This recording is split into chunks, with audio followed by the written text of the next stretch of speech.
Early voting is underway all across Onondaga County.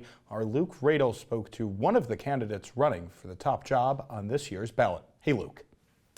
Hey there, John. Just 1 week from tonight, we'll know if the people of Onondaga County are happy with their leader. A sweeping profile of the Republican incumbent in the Syracuse Post-Standard quoted him as saying, "This election is, quote, a referendum on me." That leader, the fourth executive of Onondaga County, sat down with me here in studio earlier today. Our conversation with Ryan McMahon. Thank you so much for being here. Thanks for having me, Lou. So, talking about the election being a referendum on you, you've acknowledged that you should have undertaken a more deliberate process to educate lawmakers and the public on the aquarium proposal, rather than pushing hard for a vote. You've acknowledged that your communication with Sheriff-elect Shelley could have been better when you decided to close the Jamesville Correctional Facility. And last week, sitting in that chair, your opponent said that when Ryan McMahon doesn't get his way, he, quote, acts like a child. So, Mr. County Executive, have you been working and playing well with others? I think overall, if you look at our career and you look at the last 4 years and what we've been through, we've built partnerships and bipartisan partnerships. That's leadership. And I know that's a foreign subject to my opponent at times. The same profile piece on my opponent, which you referenced, talked to some of his colleagues at the legislature over the years, and they highlighted very much so that his colleagues at the legislature know what my experience is with Bill, is that when you agree on things, he's rarely agreeable, and when you don't agree on things, he calls names.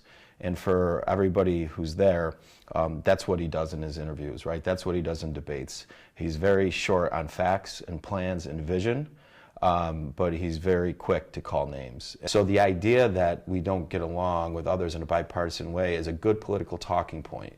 And certainly when you want a Monday morning quarterback, 4 years worth of work and accomplishments, sure, there's things that you say, you know what, I could have done things a little bit different in that case or at that point. Yeah, and you talked about communication on the aquarium and Jamesville Correctional Facility being one of those. I do want to talk about McMahon, though, and I want to show you this clip that you've probably already seen, and maybe our audience hasn't. Let's take a look at that video. President County Executive Ryan McMahon is a leader who learns from the past, who prepares for the present, who is continuously planning for the future. I'm so impressed with County Executive Ryan McMahon, and he is the can-do attitude this community needed. This is certainly something that, for the community, we have never seen anything like this. I've seen a lot of campaign ads. That looks and sounds a lot like one, but it's not. It was paid for by taxpayer money. Was that an inappropriate insertion of yourself into something? Not at all. That's a marketing ad about the story of the White Pine Business Park. And unfortunately, I understand why individuals and my political critics don't like this story, because they didn't participate in it when we needed them to. And the reality is when companies are looking to move into this community, everybody in this country is asking, how did Onondaga County, how did Central New York pull off this win? The greatest investment in the history of the United States. Well, there's a White Pine story. And in that story, Micron is the end of that story. But it's a very extensive story.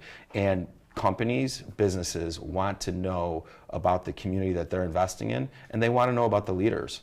And that's a marketing story that's used for marketing for supply chain companies now, but it tells the story of White Pine and the community's comeback.